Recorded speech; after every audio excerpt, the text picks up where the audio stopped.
Hi, my name is Shakaria Jimerson, and this is my informative speech.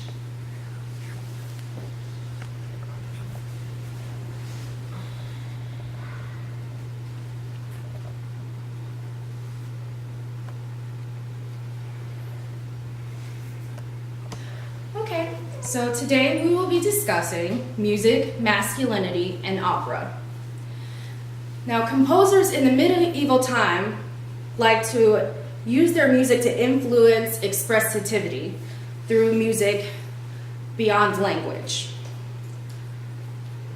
In 1590, opera spread like wildfire through Europe faster than any music genre of its time.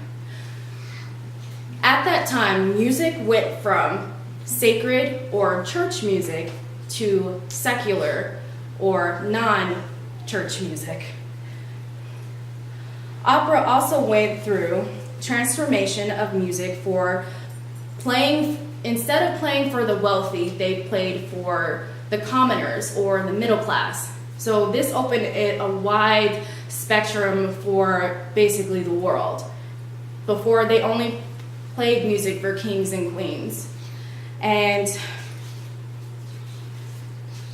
when opera exploded across Europe, hundreds of opera houses were opened like the drop of a hat, and people were walking. They had trolleys and horses, and it's not like they had extreme transportation like trains. They had to go and walk and spread the word from village to village for them to understand this big explosion of revolutionary music. Music in those days were strongly about the soloist, not about the music or the play. It was mostly about the castrati. Castrati music was so dynamic, technical, and the range was so strong and powerful, and it was such a high and wide range that it was so complicated. The music cannot be duplicated, and it cannot be properly trained today by even the strongest of female opera singers of our age.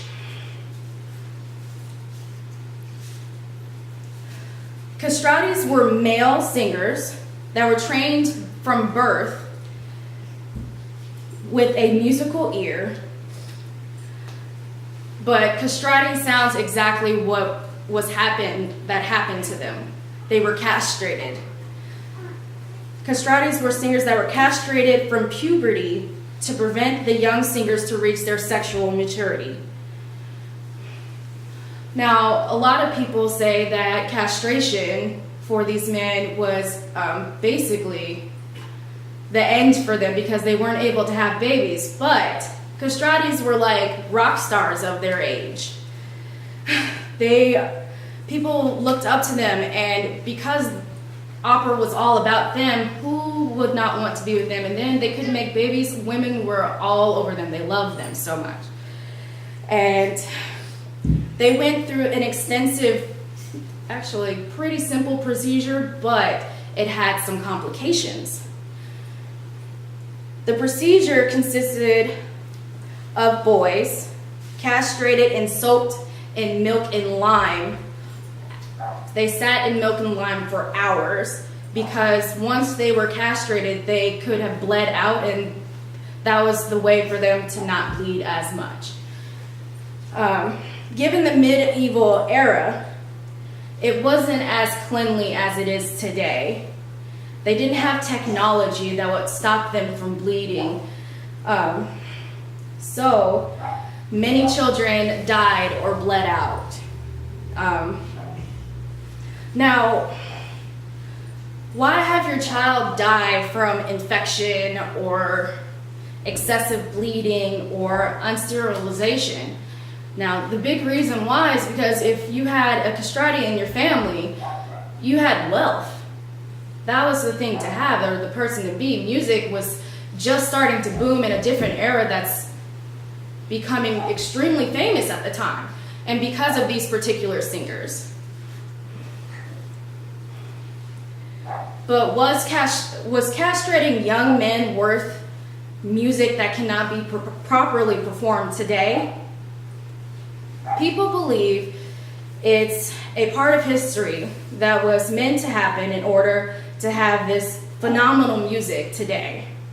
And other people believe they were just slaughtering little boys for the sake of music. Now, I'm a music major, and I believe that music is important, but I don't believe that people should have made decisions for these little boys before they can make true decisions for themselves, because that's taking away their livelihood. And I am citing this from Pascal and Enrid Rhodes, Richard E. Pascal, Medical Insights into the Castration Opera, American Scientist 75.6 in 1987, section 587 through 583. Thank you.